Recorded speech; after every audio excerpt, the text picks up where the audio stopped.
बिस्मिल्लाहिर्रहमानिर्रहीम अल्हम्दुलिल्लाहि रब्बिल आलमीन वस्सलातु वस्सलामु अला सय्यिदिल अंबियाइ वल मुरसलीन व अला आलिहि व अस्हाबिहि अजमाइन अम्मा बाद। जी पढ़िए। बिस्मिल्लाहिर्रहमानिर्रहीम।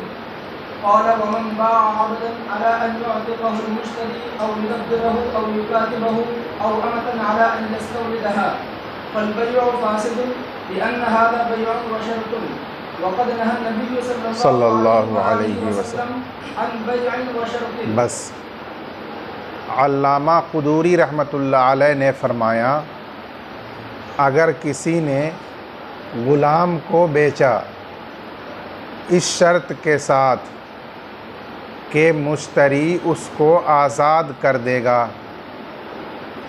या उसको मुदब्बर बनाएगा या उसको मुकातब बनाएगा, या बादी को बेचा इस शर्त के साथ कि मुश्तरी उसको उम्मे वलद बनाएगा, तो इन तमाम सूरतों में बै जुमहूर फ़ुक़हा के नज़दीक फ़ासिद है,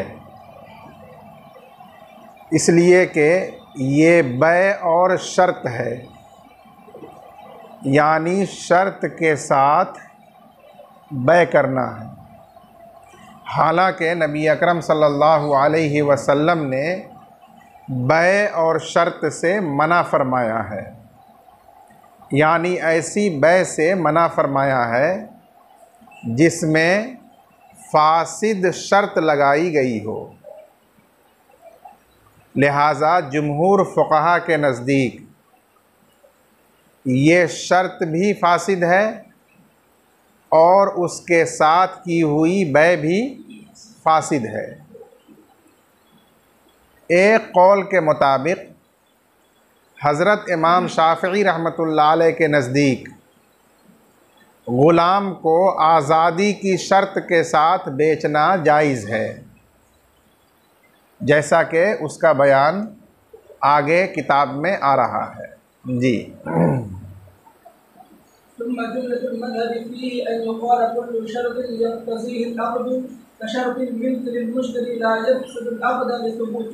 ला युफ़सिदुल अक़द वकुल्लु शर्तिन ला यक़्तज़ीहि अल-अक़द व फ़ीहि मनफ़अतुन लिअहदिल मुतअक़िदैन औ लिल-मअक़ूद अलैहि व हुवा मिन अहलिल इस्तिहक़ाक़ युफ़सिदुहु कशर्ति अन ला यबीअ al-मुश्तरी अबदन मबीअ लिअन्न फ़ीहि ज़ियादतन आरियतन अन al-अवज़ फ़युअद्दी इला-रिबा औ लिअन्नहु यक़अउ बिसबबिहि al-मुनाज़अतु फ़यअरु al-अक़द अन मक़सूदिहि इल्ला अन यकून मुतआरफ़न लिअन्न al-उर्फ़ क़ाज़िन अला al-क़यास वलौ कान ला यक़्तज़ीहि अल-अक़द वला मनफ़अत फ़ीहि लिअहद ला युफ़सिदुहु वहुव ज़ाहिर मिन al-मज़हब कशर्ति अन ला यबीअ al-मुश्तरी दाब्बतन मबीअत लिअन्नहु इन अदमत al-मुतालबत फ़ला युअद्दी इला-रिबा वला इला al-मुनाज़अत इला सबत। इस इबारत में साहिब हिदाया ने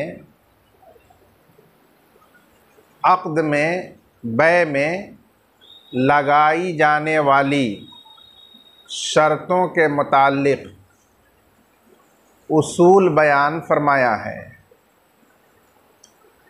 जिसका हासिल ये है कि हर वो शर्त जिसका अक़द तक़ाज़ा करता है, यानी जो अक़द से बग़ैर शर्त के साबित हो जाती है, वो ऐसी शर्त कहलाती है जिसका अक़द तक़ाज़ा करता है। तो ये शर्त बै को फ़ासिद नहीं करती, क्योंकि ये शर्त दरअसल ताकीद के तौर पर लगाई जाती है। मसलन ये शर्त लगाना कि ख़रीदने पर मुश्तरी को मिल्कियत हासिल हो जाएगी, या ये शर्त लगाना कि बाए पर समन अदा करना वाजिब होगा, या ये शर्त लगाना ये शर्त लगाना कि बाय पर मबी अदा करना वाजिब होगा, या ये शर्त लगाना कि मुश्तरी पर समन अदा करना वाजिब होगा, ये तमाम शर्तें दरअसल ताकीद है उन अहकाम की जो ख़ुद ब खुद अक़्द से साबित हो जाते हैं। इसलिए इसको ऐसी शर्त कहते हैं जिसका अक़्द तकाज़ा करता है। ये शर्त चूँकि बै के अहकाम के लिए ताकीद के तौर पर होती है, इसलिए ये बै को फासिद नहीं करती है। शर्त की दूसरी किस्म ऐसी शर्त जिसका अक़्द तकाज़ा नहीं करता है, यानी जो मुक़्तज़ाए अक़्द के ख़िलाफ़ है और उसमें बाय का या मुश्तरी का या माक़ूद अलैह मबी का फ़ायदा मौजूद है। मबी का फ़ायदा उस सूरत में मोतबर होगा जबकि वो अहले इस्तिहक़ाक़ हो, यानी ग़ुलाम या बादी हो, जिसके लिए हुकूक साबित हुआ करते हैं। तो ऐसी शर्त रिबा के माना में हुआ करती है, क्योंकि अक़्द इसका तकाज़ा नहीं करता, इसलिए ये मुअक्किद अक़्द नहीं हुई और इसमें किसी न किसी का फ़ायदा है और वो फ़ायदा बिला एवज़ मुफ्त का है, तो इसलिए ये रिबा के माना में हो जाता है। रिबा ऐसी ज़्यादती को कहते हैं जो अक़्द मुआवज़ा में एवज़ से खाली हो, तो ये मनफ़ात भी अक़्द मुआवज़ा में एवज़ से खाली मुफ्त में किसी को हासिल होती है जिसके लिए शर्त लगाई जाए, तो इसलिए ये माना में रिबा के होती है। बस ये शर्त फासिद हुई और इसके साथ जो बै की जाती है शर्त फासिद की वजह से वो बै भी फासिद हो जाती है। जैसे कि मतन में ज़िक्र की हुई मिसालें कि ग़ुलाम को बेचा इस शर्त के साथ कि मुश्तरी उसको आज़ाद करेगा, मुदब्बर बनाएगा, मुकातब बनाएगा, या मादी को बेचा इस शर्त के साथ कि मुश्तरी उसको उम्मे वलद बनाएगा। ये ऐसी शर्त है जिसका अक़्द बै तकाज़ा नहीं करता, क्योंकि अब तकाज़ा करता है मुश्तरी के लिए मुतलक तसर्रुफ़ की इबाहत का, कि जो चाहे अपनी मर्ज़ी से वो अभी के अंदर तसर्रुफ़ करे, ये अक़्द का मुक्तज़ा है। हालांकि ये शर्त उसके ऊपर एक तसर्रुफ़ को हतमी तौर पर लाजिम करती है, इसलिए यह मुक्तज़ाए अक़्द के ख़िलाफ़ शर्त हुई और इसमें माक़ूद अलैह यानी उस ग़ुलाम का या बांदी का फ़ायदा है कि उसको इत्क़ या तदबीर या किताबत या इस्तिलाद हासिल हो जाएगा, इस्तिहक़ाक़ इत्क़ हो जाएगा, इसलिए इस शर्त के साथ ये बै फासिद होगी। इसी तरह किसी ने मकान को बेचा इस शर्त के साथ कि 1 महीने तक बाय उसमें रहेगा। किसी आदमी ने कोई सामान बेचा इस शर्त के साथ कि मुश्तरी उसको 1000 दिरहम 1 माह के लिए कर्ज़ा देगा। इस तरह की शर्तें जो बै में लगाई जाएंगी तो वो शर्त फासिद होगी, क्योंकि मुक़्तज़ाए अक़्द के ख़िलाफ़ है और उसमें बाय का फ़ायदा है, इसलिए ये शर्त फासिद होगी और इसके साथ जो बै की जाएगी वो बै भी फासिद होगी। इसी तरह से कोई आदमी किसी चीज़ को ख़रीदे इस शर्त के साथ कि बाय इस मबी के साथ साथ आरियत के तौर पर मुझे फ़लाँ सामान भी देगा या कर्ज़ के तौर पर मुझे इतने रुपए देगा, तो ये भी ऐसी शर्त है जिसमें मुश्तरी का फ़ायदा है और मुक़्तज़ाए अक़्द के ख़िलाफ़ है, इसलिए इस शर्त की वजह से बै फासिद हो जाएगी। उसके बाद ये जानना चाहिए कि 4 सूरतें इससे मुस्तस्ना हैं। नंबर 1, जब मुक़्तज़ाए अक़्द के ख़िलाफ़ शर्त हो और उसमें किसी का फ़ायदा नहीं हो, न बाय का फ़ायदा हो, न मुश्तरी का फ़ायदा हो और न ही माक़ूद अलैह का फ़ायदा हो। जैसे किसी ने ग़ुलाम बादी के अलावा कोई भी सामान बेचा, मोबाइल बेचा, इस शर्त के साथ कि मुश्तरी ये मोबाइल खुद इस्तेमाल करेगा, किसी को बेचेगा नहीं, तो ये शर्त लग़्व और बातिल है। इसलिए कि ये शर्त मुक़्तज़ाए अक़्द के ख़िलाफ़ तो है, लेकिन इसमें किसी का फ़ायदा नहीं, न बाय का फ़ायदा है, न मुश्तरी का फ़ायदा है, और न उस मोबाइल का फ़ायदा है, क्योंकि मोबाइल कोई हक़ वाला इंसान तो है नहीं कि जिसके लिए शर्त लगाने से कोई हक़ साबित हो जाए, बल्कि इसमें देखा जाए तो मुश्तरी का नुकसान है कि उसके ऊपर एक अमल को लाजिम किया जा रहा है, हालांकि उसको इख्तियार था कि जो चाहे वो करे। तो इसलिए ये शर्त लग़्व हो जाएगी और बै बिला शर्त जायज़ हो जाएगी। एक सूरत ये मुस्तस्ना है। दूसरी सूरत ये मुस्तस्ना है कि मुक़्तज़ाए अक़्द के ख़िलाफ़ शर्त हो, लेकिन वो मुतारफ़ हो, लोगों के दरमियान उस शर्त के साथ बै करने का तामुल और उर्फ़ जारी हो। तो चूँकि उर्फ़ ये क़ियास पर राजे होता है, इसलिए उर्फ़ को तरजीह देते हुए उस शर्त के साथ बै को जायज़ करार दिया जाएगा। जैसे किसी ने दर्जी के दुकान से कपड़ा ख़रीदा इस शर्त के साथ कि वो दर्जी उसका कुर्ता सिल देगा, मोची के दुकान से चमड़ा ख़रीदा इस शर्त के साथ कि वो मोची उसका जूता बना देगा, तो इस शर्त के साथ ये ख़रीदना, ये बेचना जायज़ है, क्योंकि ये मुतारफ़ है कि सिलने वाला अपने पास कपड़े भी रखता है, जूते बनाने वाला अपने पास चमड़े रखता है, और उस कपड़े और जूते के चमड़े को इस शर्त के साथ ख़रीदो फ़रोख्त किया जाता है। बस तारुफ़ की वजह से ये मुक़्तज़ाए अक़्द के ख़िलाफ़ शर्त भी जायज़ शर्त है और इसके साथ बै जायज़ हो जाती है। ये दोनों मुस्तस्ना सूरतें किताब में लिखी हुई हैं।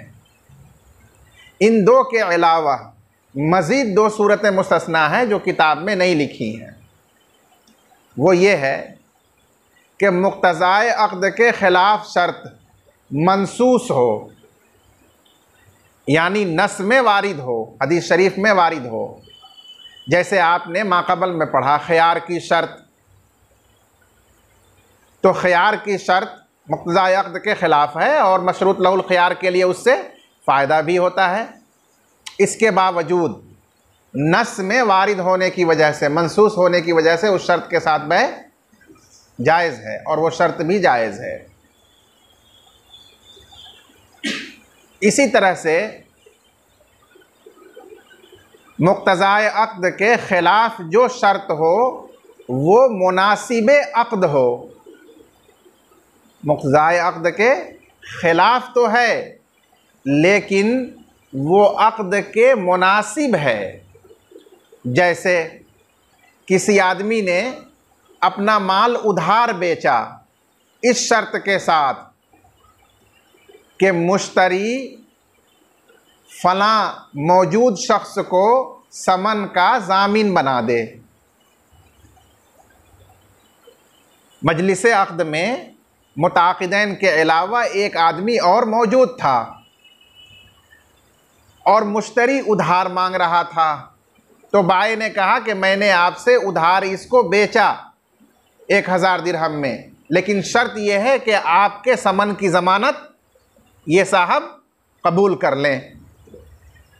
तो उसने कबूल कर लिया और मुश्तरी ने भी कबूल कर लिया इस शर्त के साथ, तो ये बै जायज़ हो जाएगी।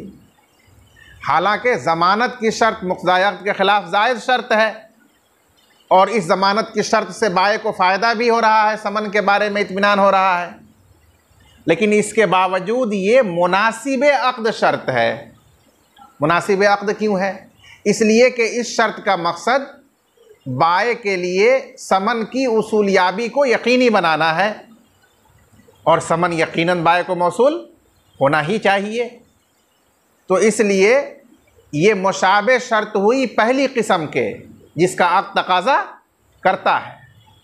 बस फ़र्क इतना है कि जिसका अक़्द तकाज़ा करता है वो तो नफ्स अक़्द से ही साबित हो जाती है, और ये नफ्स अक़्द से साबित नहीं होती, अलग से लगानी पड़ती है। लेकिन बहरहाल ये मुअक्किद अक़्द ही है, अक़्द के हुक्म को मजबूत करने वाली शर्त है। तो ये भी शर्त अक़्द के मुनासिब कही जाएगी और इस शर्त के साथ बै जायज़ हो जाएगी। ये है शर्त के सिलसिले में उसूल। सुम्मा जुमलतुल मज़हब फ़ीही ऐ फ़ी शर्त, फिर शर्त के सिलसिले में मज़हब का हासिल ये है, जुमलतुल मज़हब यानी हासिलुल मज़हब, शर्त के सिलसिले में मज़हब का हासिल ये है, खुलासा ये है कि कहा जाए हर वो शर्त जिसका अक़्द तकाज़ा करता है, यानी जो अक़्द से साबित होती है। जैसे मुश्तरी के लिए मिल्कियत की शर्त, वो अक़्द को फासिद नहीं करती है क्योंकि वो बग़ैर शर्त के ही साबित है।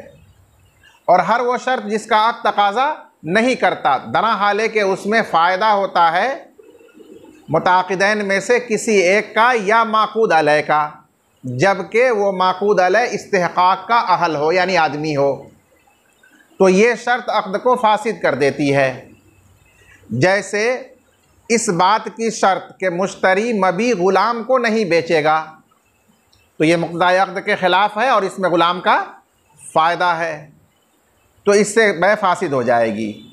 लिअन्न फ़ीही ज़ियादतन आरियतन अनिल एवज़, इसलिए कि इस शर्त में ऐसी ज़्यादती मनफ़ात की मौजूद है जो एवज़ से खाली है।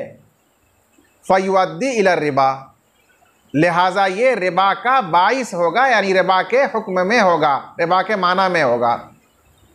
औ लिअन्नहु यक़अउ बिसबबिहिल मुनाज़अह, या इसलिए कि इस शर्त की वजह से बाहम निज़ा वाक़े होगा। जिसके हक़ में शर्त होगी वो उसका मुतालबा करेगा और जिसके ख़िलाफ़ शर्त होगी वो शर्त फासिद कह करके उसको रद्द करेगा। इसकी वजह से मुताक़िदैन के दरमियान निज़ा होगा, और हर वो शर्त जिससे निज़ा पैदा हो सकता हो मुताक़िदैन में, वो शर्त फासिद है, उससे बै फासिद हो जाती है। इस वजह से भी इससे बै फासिद हो जाएगी। फ़यारल अक़्दु अन मक़सूदिही, क्योंकि अक़्द अपने मकसद से खाली हो जाएगा। मकसद क्या है? आपस में लेन देन करना, तस्लीम व तसल्लुम, और ये शर्त उसमें रुकावट बनेगी लेन देन में निज़ा की वजह से, इसलिए ये शर्त फासिद होगी और इसकी वजह से बै फासिद करार दे दी जाएगी। अब इस्तिस्ना करते हैं, इल्ला अन यकूना मुतारफ़न, मगर ये कि वो मुक़्तज़ाए अक़्द के ख़िलाफ़ शर्त मुतारफ़ हो। लिअन्नल उर्फ़ क़ाज़िन अलल क़ियास, इसलिए कि उर्फ़ क़ियास पर राजिह होता है। क़ाज़िन का मतलब राजिह, फ़ैसला कुन होता है यानी राजिह होता है। तो क़ियास का तकाज़ा तो वहाँ भी यही है कि अक़्द फासिद हो जाए, लेकिन उर्फ़ को राजिह करार देते हुए मुतारफ़ है तो उसको जायज़ करार दिया जाएगा और उसके साथ बै जायज़ हो जाएगी। वलौ काना, दूसरा इस्तिस्ना, वलौ काना ला यक़्तज़ीहिल अक़्द वला मनफ़अत फ़ीहि लिअहदिन ला युफ़सिदुहु, और अगर उस शर्त का अक़्द तकाज़ा नहीं करता हो और उसमें किसी का फ़ायदा भी नहीं हो, तो ये अक़्द को फासिद नहीं करेगी, क्योंकि ये रिबा के माना में नहीं है। वह हुआ ज़ाहिर मिनल मज़हब, और यही ज़ाहिर मज़हब है अहनाफ़ का। ये कह करके हज़रत इमाम अबू यूसुफ़ रहमतुल्लाह अलैह की एक रिवायत से एहतराज़ किया। ऐसी शर्त के बारे में इमाम अबू यूसुफ़ रहमतुल्लाह अलैह की एक रिवायत है नवादिर की कि ये शर्त भी फासिद है और इससे भी बै फासिद हो जाएगी, लेकिन ज़ाहिर मज़हब अहनाफ़ का ये है कि ये शर्त फासिद नहीं है, इससे बै फासिद नहीं होगी, बल्कि ये शर्त लग़्व है और बै बिला शर्त जायज़ हो जाएगी। का शर्त अल्ला यबीअल मुश्तरी अद्दाब्बतल मबीआ, जैसे इस बात की शर्त के मुश्तरी मबी जानवर को नहीं बेचेगा। लिअन्नहु इन आदमतिल मुतालबा, इसलिए कि जानवर की तरफ से हक़ का मुतालबा मादूम है। जानवर मुतालबा नहीं कर सकता मुश्तरी से कि तुम मुझे नहीं बेच सकते हो, क्योंकि वह अहले इस्तिहक़ाक़ नहीं है। फ़ला युअद्दी इला रिबा, लिहाजा ये शर्त रिबा का बाइस नहीं होगी, सबब नहीं बनेगी।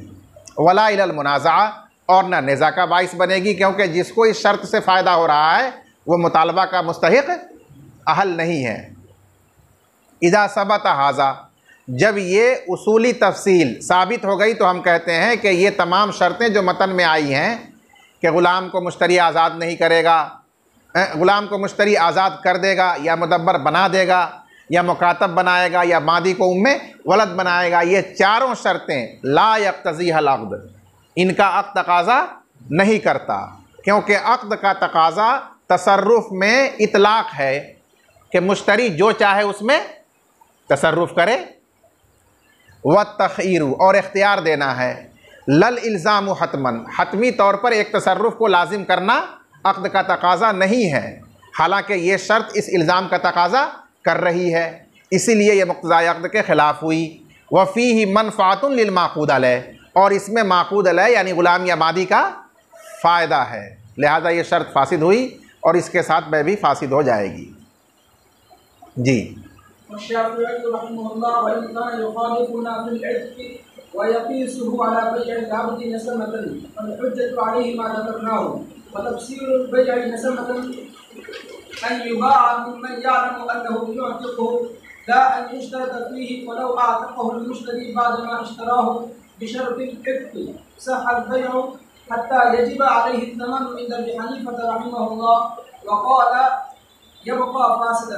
हत्ता यजिब अलैहि क़ीमत लिअन्न al-bay'a क़द वक़अ फ़ासिदन फ़ला यंक़लिबु जाइज़न कमा इज़ा तलफ़ बिवजहिन आख़र वलिअबी हनीफ़ह रहिमहुल्लाह अन्न शर्त al-क़ित्क़ मिन हैथु ज़ातिही ला युलाइमु al-अक़्द अला मा ज़करनाहु वलाकिन मिन हैथु हुक्मिही युलाइमुहु लिअन्नहु मिनहु मुनहिन, अनहा युनही इन्हान से इसमें फ़ाइल है जिसके आखिर से या गिर गई है काज़िन की तरह।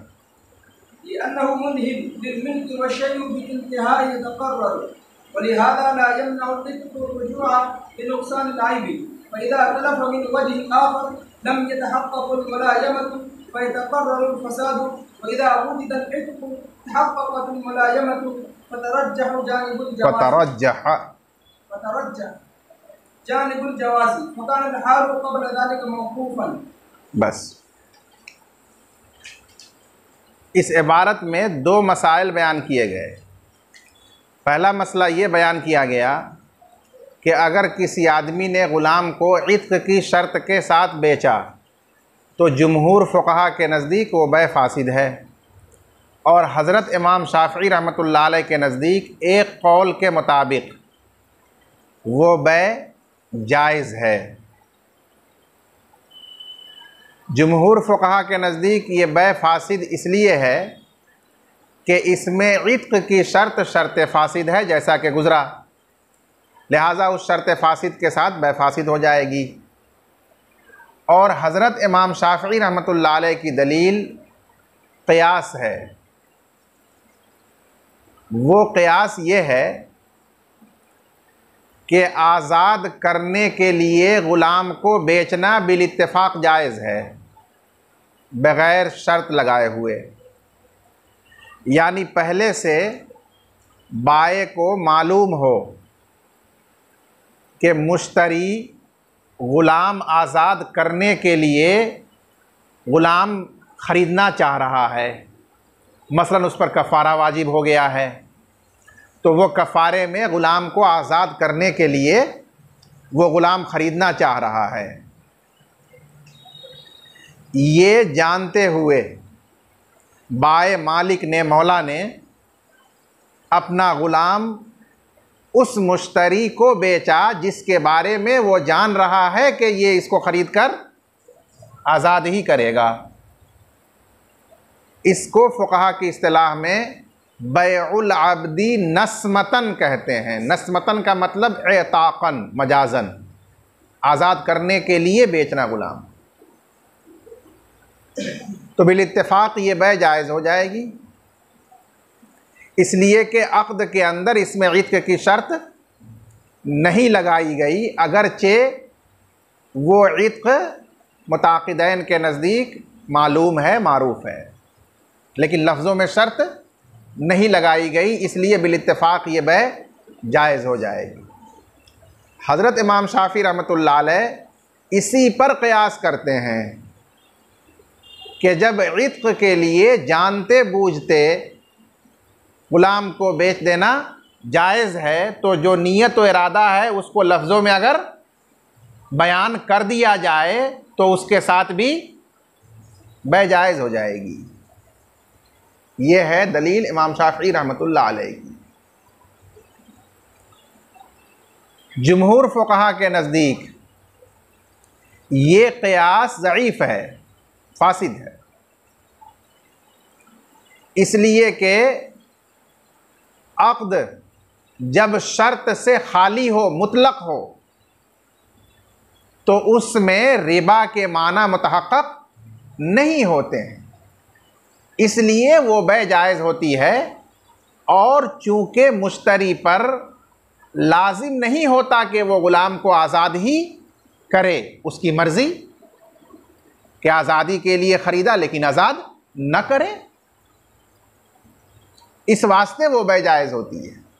लेकिन जब लफ्ज़ों में अक़्द के साथ शर्त लगा दी जाएगी तो उसमें रिबा के माना पैदा होंगे और वह हदीस शरीफ में नहीं का मिस्दाक़ बनेगा कि नहा रसूलुल्लाह सल्लल्लाहु अलैहि वसल्लम अन बैइन व शर्ती, इसलिए अब वो सूरत फासिद हो जाएगी, नाजायज़ हो जाएगी।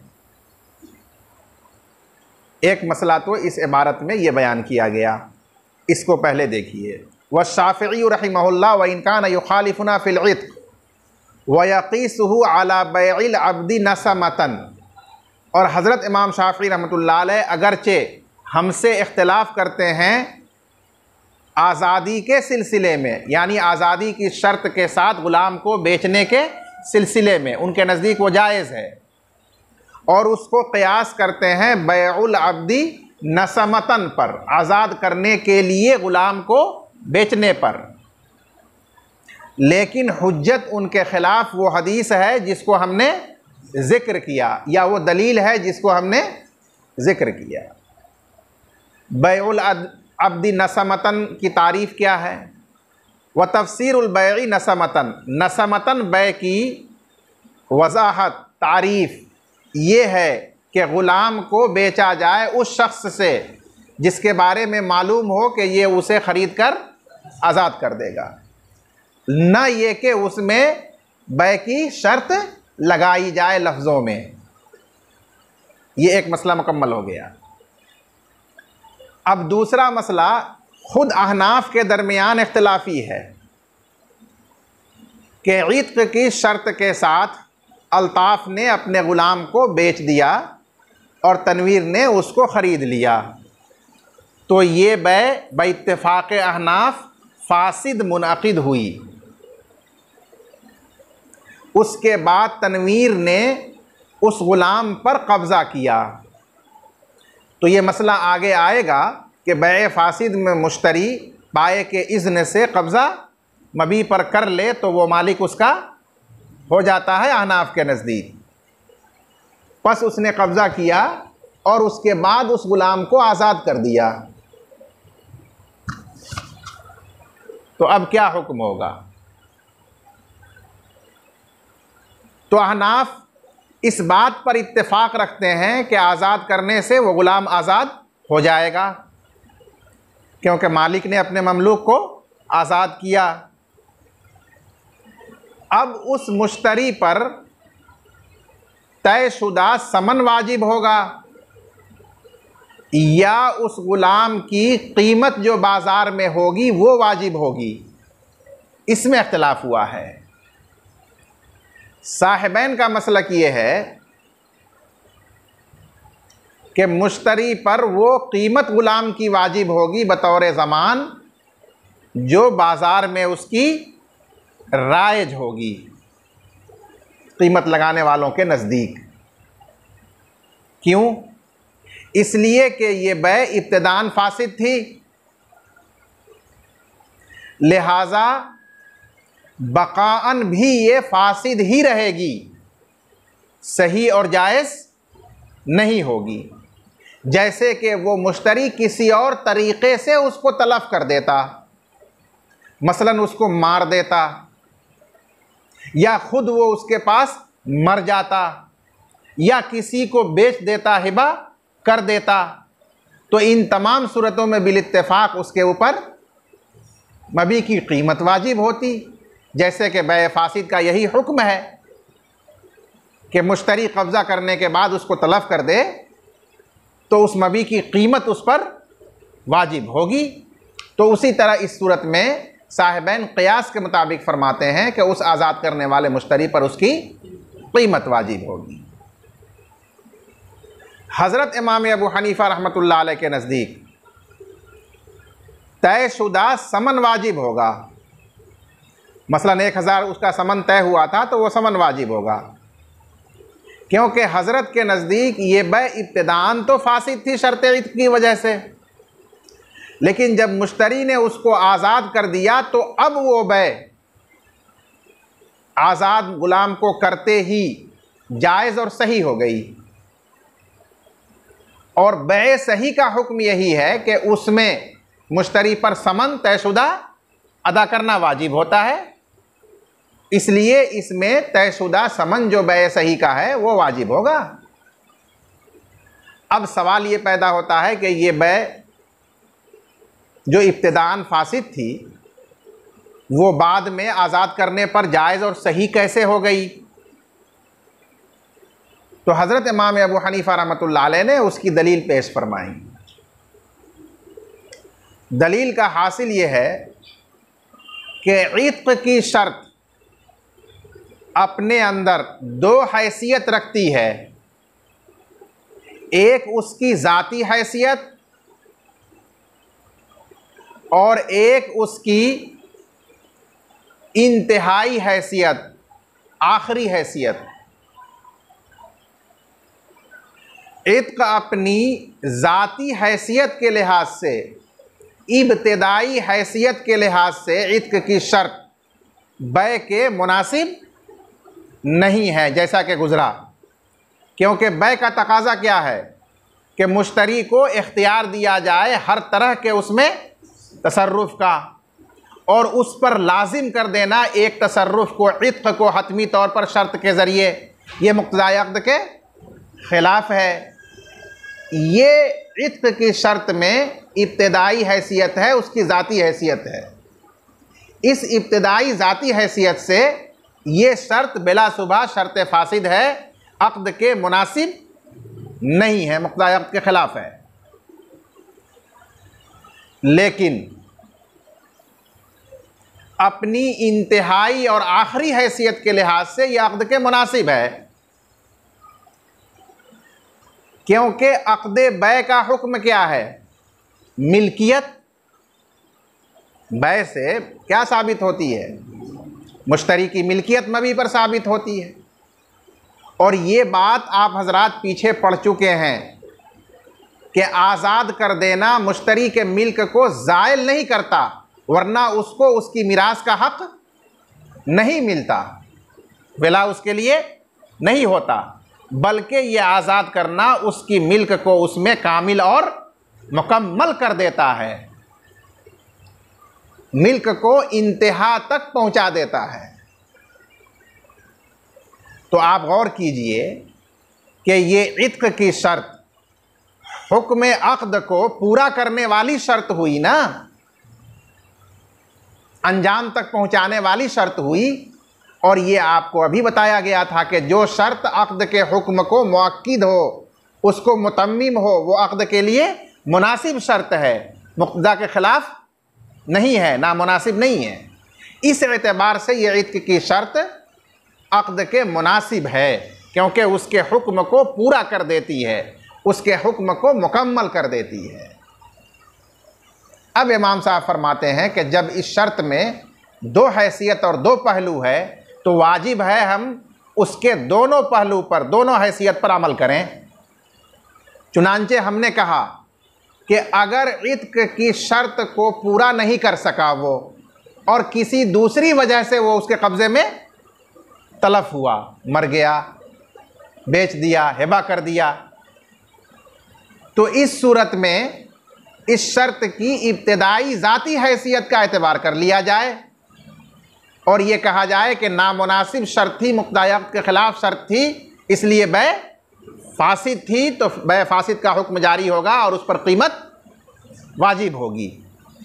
लेकिन अगर उसने इत्क की शर्त को पूरा किया और आज़ाद कर दिया, तो अब इस शर्त इत्क की जो इंतहाई हैसियत है, आखिरी हैसियत है, उसका लिहाज किया जाए, उसका एतबार किया जाए और ये कहा जाए कि ये मुनासिब शर्त थी जो पाई गई, जिससे अक़्द का हुक्म पूरा हो गया, अपनी इंतहा और कमाल को पहुँच गया, लिहाजा इसके साथ बै जायज़ हो गई।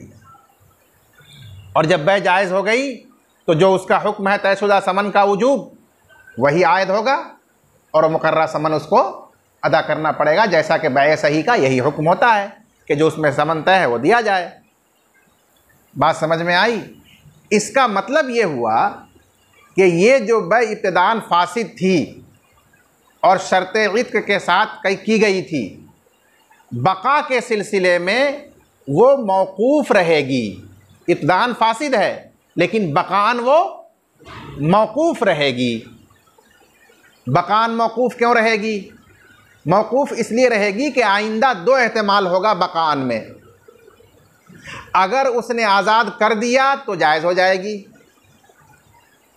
और अगर आज़ाद नहीं किया, किसी और तरीक़े से वो तलफ़ हुआ, उसकी मिल्कियत से ज़ायल हुआ, तो फासिद रहेगी। इसलिए ये बै इब्तिदान फासिद है और बकान मौकूफ़ है। बकान ये फासिद भी बाकी रह सकती है अगर किसी और तरीक़े से वो तलफ़ हो उसके कब्ज़े में, और बकान ये जायज़ भी हो सकती है अगर उसको वो आज़ाद कर दे। तो ऐसी सूरत बन सकती है कि एक बै इब्तिदान फासिद हो और बकान मौकूफ़ हो, फासिद और जायज़ होने के दरमियान, कि फासिद भी हो सकती है बकान और जायज़ भी हो सकती है। फ़लौ आतक़हुल मुश्तरी बाद मश्तराहु बेशर्तिल इत्क़ सह्हल बैउ इंद अबी हनीफ़ा रहिमहुल्लाह। बस अगर उसको मुश्तरी ने आज़ाद किया बाद इसके कि उसको ख़रीदा था इत्क की शर्त के साथ, तो बै सही होगी, यानी अब बै सही हो जाएगी, जायज़ हो जाएगी इमाम अबू हनीफ़ा रहमतुल्लाह अलैह के नज़दीक, यहाँ तक कि उसके ऊपर तयशुदा समन वाजिब होगा। और साहिबैन ने फरमाया कि बै फासिद बरकरार रहेगी, जैसे इब्तिदान फासिद थी अब भी फासिद बाकी रहेगी, यहाँ तक कि उस पर ग़ुलाम की कीमत जो बाज़ार में होगी वो वाजिब होगी, जैसा कि यही बै फासिद का हुक्म है तमाम सूरतों में। साहिबैन की दलील लिअन्नल बैअ क़द वक़अ फासिदन, इसलिए कि बै फासिद वाक़ हुई इब्तिदान, फ़ला यनक़लिबु जाइज़न ऐ फ़ला यसीरु जाइज़न, लिहाजा आइंदा वो जायज़ और सही नहीं होगी। कमा इज़ा तलफ़ बेवजहिन आखर, जैसा कि जब वो ग़ुलाम किसी और तरीक़े से, किसी और वजह से तलफ़ हो गया हो, तो बिल इत्तिफ़ाक़ उस सूरत में फासिद ही बै रहेगी और कीमत ही वाजिब होगी। वली अबी हनीफ़ा, और हज़रत इमाम अबू हनीफ़ा रहमतुल्लाह अलैह की दलील ये है कि इत्क की शर्त अपनी ज़ाती हैसियत से अक़्द के मुनासिब नहीं है, जैसा कि हमने इसको ज़िक्र किया कि मुक़्तदा अक़्द के ख़िलाफ़ शर्त है, लेकिन अपने हुक्म की हैसियत से, यानी अपनी इंतहाई हैसियत से वो अक़्द के मुनासिब है, क्योंकि ये मिल्क को मुकम्मल करने वाला है, पूरा करने वाला है, और शय अपने मुकम्मल होने से साबित हो जाती है। तो बस ये शर्त हुक्म अक़्द को, मिल्क को साबित करने वाली शर्त है, मुकर्रर करने वाली शर्त है, तो यह अक़्द के मुनासिब शर्त हुई। लिहाजा ज़रूरी है कि उसके दोनों पहलू पर, दोनों हैसियत पर अमल किया जाए। चूँकि ये इत्क की शर्त ये मिल्क को पूरा करने वाली शर्त है, उस पर एक मसला मुतफ़र्रे किया कि पीछे आप पढ़ चुके हैं कि किसी शख्स ने ग़ुलाम को ख़रीदा और उसको उसके ऐब का पता नहीं चल सका, हालांकि हकीकत में वह ऐबदार था। उसके बाद कब्ज़ा किया और उसको आज़ाद कर दिया, तो ग़ुलाम तो आज़ाद हो गया। अब उसके बाद मालूम हुआ कि वो ऐबदार था, तो इस सूरत में वो रुजू बिन नुकसान कर सकता है। हालांकि जब उसने आज़ाद कर दिया तो गोया जिस तरह बेच दिया तो हाबिस लिल मबी हो गया, तो हाबिस लिल मबी होने वाले को तो रुजू बिन नुकसान का हक नहीं होता। लेकिन यहाँ रुजू बिन नुकसान का हक क्यों होता है? क्योंकि आज़ाद करना ये उसमें अपनी मिल्क को पूरा कर देना है, और मिल्क को पूरा कर देने से मिल्क अपनी जगह पर अपने महल में साबित हो गई, ना कि ज़ायल हुई। इसलिए इस सूरत में जो उसमें ऐब है उसके नुकसान के रुजू का इसे हक हासिल होता है। अगर ये मिल्क को ज़ायल करना होता जैसा कि बै और हिबा, तो उसमें फिर रुजू बिन नुकसान का हक इसे नहीं होता। तो इससे भी इस बात की तायीद हो रही है कि इत्क़ मुतम्मीम मिल्क है, मुज़ील मिल्क नहीं है। और इसी वजह से इत्क़ नुकसान ऐब के रुजू को माने नहीं है। मालूम हुआ कि वो मुतम्मीम मिल्क है, मुज़ील मिल्क नहीं है। अगर मुज़ील मिल्क होता तो बै की तरह उसमें रुजू बिन नुकसान का हक नहीं मिलता, क्योंकि हाबिस लिल मबी हो जाता। खैर, दोनों पहलू का लिहाज ज़रूरी है। फ़इज़ा तलफ़ मिन वजहिन आखर, बस जब मुश्तरी के कब्ज़े में ग़ुलाम किसी और वजह से तलफ़ हुआ तो मुनासबत मुतहक़्क़क़ नहीं हुई, यानी उसकी ज़ाती हैसियत का लिहाज किया जाए कि वह अक़्द के मुनासिब शर्त नहीं थी। फ़तक़र्ररुल फ़साद, लिहाजा अब अक़्द का फ़साद अपने महल में साबित हो जाएगा, और जब अक़्द का फ़साद साबित होगा तो बै फ़ासिद का हुक्म जारी होगा कि उसकी कीमत वाजिब होगी, समन वाजिब नहीं होगा। वइज़ा वुजिदल इत्क़, और जब आज़ाद करना पाया जाए तो तहक़्क़क़तिल मुलायमतु, शर्त की मुनासबत अक़्द के साथ साबित हो जाएगी कि वह अक़्द के मुनासिब शर्त थी। फ़तरज्जह जानिबुल जवाज़, लिहाजा जवाज़ का पहलू राजे हो जाएगा और अक़्द को जायज़ करार दे दिया जाएगा। फ़काना अल हासिल अल गरज़, अक़्द का हाल इससे कबल मौक़ूफ़ होगा जवाज़ और फ़साद के दरमियान, कि एक एतबार से जायज़ भी हो सकता है और एक एतबार से फासिद बाकी रह भी सकता है। काफ़ी